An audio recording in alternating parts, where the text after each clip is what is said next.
Avec les arrivées de Kevin Olimpa et de Norio Suzuki, le SCO version 2009-2010 compte 6 nouveaux visages. Pour l'instant, selon les dirigeants du club, 2 joueurs supplémentaires vont rejoindre le groupe d'ici peu. Un milieu de terrain à vocation défensive et un attaquant. Pour le poste de milieu, ce ne sera pas Olivier Chouafny qui a prolongé aujourd'hui son contrat d'1 an avec l'OGC Nice. Pour le moment, aucun autre nom n'a été évoqué.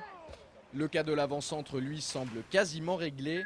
L'hypothèse du Niçois Anthony Modeste est plus que jamais d'actualité. Pour Olivier Piqueux, c'est comme si c'était fait.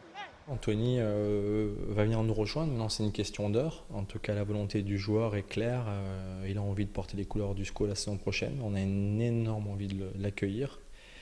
Et donc voilà, maintenant il faut un peu de tempo, il faut être dans le bon tempo, pardon. Il faut que bien sûr le coach puisse reprendre son groupe et avoir la main mise sur son recrutement. Aujourd'hui, ils sont encore à la recherche d'un ou deux attaquants.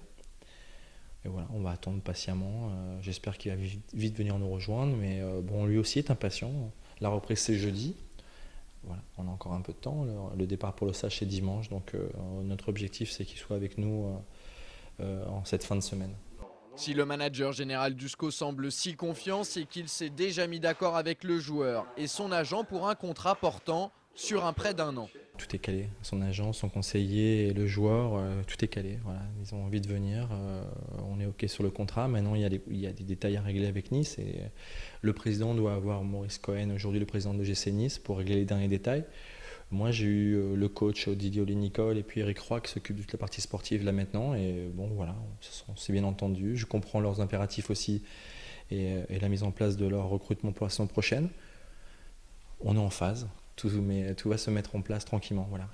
Avec l'arrivée de ces 2 renforts, le SCO devrait en avoir fini avec son recrutement, à moins que les responsables angevins parviennent à obtenir de nouveau le prêt du Bordelais Floyd Ayité. L'entraînement des Girondins n'a pas commencé encore, donc voilà, on est dans l'attente, mais bon, notre effectif sera présent à 100% quasiment. Donc Floyd Ayité, je dirais que ça sera la cerise sur le gâteau, mais pour le moment, on n'imagine pas sa venue. On laisse faire les Girondins, Laurent Blanc souhaite le revoir. Conclusion, il n'y a plus qu'à attendre la décision du champion du monde 98. Il est possible que ça prenne encore un peu de temps. Les responsables angevins vont devoir s'armer de patience. Avant de refermer la page recrutement, Olivier Piqueux a encore du pain sur la planche. Les propositions ne manquent pas au sujet de Bruno Ekwelemanga. Une chose est sûre, le Gabonais portera bien le maillot du SCO lors du prochain exercice. Par contre, les responsables du club sont prêts à négocier avec certains de leurs homologues. La seule condition, c'est que si Bruno est vendu dès cet été, il devra être prêté dans la foulée au SCO pour une saison. J'avance avec un club de façon importante pour réussir la même opération que nous avions faite la saison dernière avec Paul Alofolou avec Nancy. Voilà. Si ça pouvait s'officialiser bientôt, je serais ravi. Est-ce que justement vous êtes en discussion avec Marseille ? C'est avec un autre club, j'avance encore beaucoup plus rapidement. Voilà. Ce que je peux vous dire. Non, pas Lorient. Un club français. Voilà. Mais je ne peux pas vous en dire plus pour le moment. On a dit qu'on se donnait 48 heures pour pouvoir communiquer. Voilà. D'après le manager général d'Angesco, il s'agit d'un gros club français. On devrait en savoir plus dans les jours ou heures qui viennent.